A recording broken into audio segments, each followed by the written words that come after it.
Shirk, a sin Allah does not forgive if you die upon it. Muhammad Qasim has been seeing divine dreams from Allah and have seen Muhammad peace and blessings upon him hundreds of times.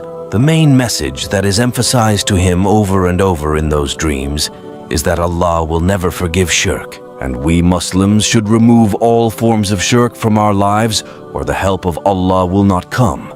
Shirk is the act of assigning partners or equals to Allah in what is uniquely His, whether it involves His lordship, worship, or names and attributes. It's considered the most severe sin in Islam and is the only sin that Allah will not forgive on the Day of Judgment. Shirk can manifest in various forms, and understanding these with examples helps in grasping its seriousness. Categories of shirk in Rububiyyah, believing in multiple gods, each responsible for different life aspects. Thinking individuals like gurus or astrologers have divine power over fate or nature. Worshipping rulers or leaders as deities. Shirk in Uluhiyyah, praying to saints or prophets as if they have divine power. Venerating idols or images as divine beings. Engaging in superstitious practices like using amulets for protection or luck. Shirk in Asma wa Sifat, attributing divine qualities like omniscience or omnipotence to humans. Depicting Allah with human characteristics. Using Allah's exclusive names for people like Al-Khaliq. There are 3 levels of shirk. Major shirk includes idol worship, performing rituals like bowing or sacrifices to idols, using astrology and fortune tellers, treating them as possessing divine knowledge. Minor shirk includes riya, showing off, doing religious acts for human approval, not for Allah, and swearing by others than Allah, like one's honor or parents. Hidden shirk includes secret desire for recognition, performing good deeds for acknowledgement by others, and crediting success to self only, ignoring Allah's role in personal achievements.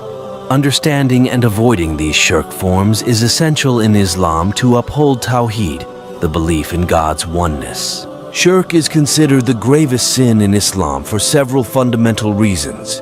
It can violate Tawheed, compromise monotheism, undermine creation's purpose, shows ingratitude to Allah, negates good deeds, leads to eternal punishment, corrupts society, destabilizes personal faith, influences laws and governance that contradicts Islamic teachings, as well as being a barrier to paradise. Avoidance and repentance. We should encourage ourselves to learn and understand the concept of Tawheed, oneness of Allah, to avoid falling into shirk.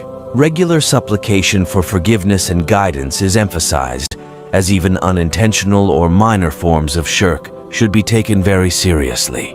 Repentance in Islam is always open for those who sincerely turn back to Allah. Let's look at some examples of shirk.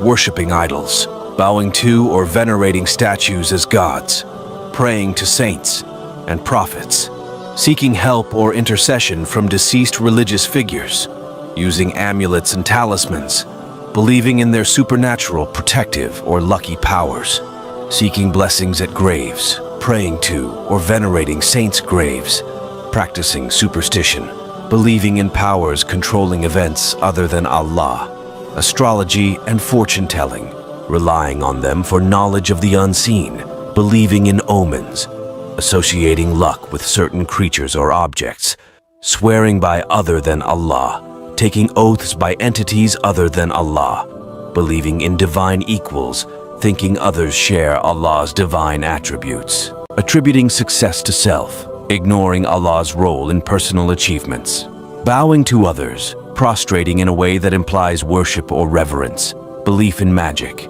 thinking individuals can control nature through sorcery, images on clothes and objects, leading to undue reverence or adoration, non-Islamic rituals, participating in other faiths' worship practices, shared authority, believing others share Allah's authority. Most common type of shirk in today's world, pictures or images on clothes and objects, such as images on food products, cosmetic products, mugs, clothes, bags, medicine packet, laptop and phone, screensaver, billboards or banners, pictures in house walls or tables, pictures on social media accounts, and digital shirk in emojis. People may wonder how pictures and emojis are shirk. Not all emojis are shirk, only the ones that have creatures or represent living souls. Pictures are modern versions of drawing a living being or creating a statue. We as humans are evolving, and shirk is also evolving with us. Unless they are necessary, it should be discarded or hidden away. Just because we are not worshipping these pictures, we should not be creating it or displaying it, because you are challenging the oneness of Allah and imitating the disbelievers because they worship statues and pictures. How to get rid of this from our lives? Cover images on food products, cosmetic products with marker, or destroy the packaging. Hide away toys for kids in the drawer or closet after use. Destroy unnecessary pictures. Do not put selfie and pictures on social media. Stop using emojis. Throw away anything that has images on it that isn't necessary. There are a lot of hidden shirk everywhere in our houses. Please look carefully at every single object to be safe. You will feel a blissful change in your life after removing all forms of shirk from the house by Allah's mercy and will. Disclaimer: the reason ID and passports are not shirk is because they are necessary, but do not keep them in plain sight. Hide them away when not in use. Muhammad Qasim saw in his dreams many times that until we eradicate shirk from our lives, the help of Allah will not come. Here is a list of few hadiths that shows us the seriousness of shirk.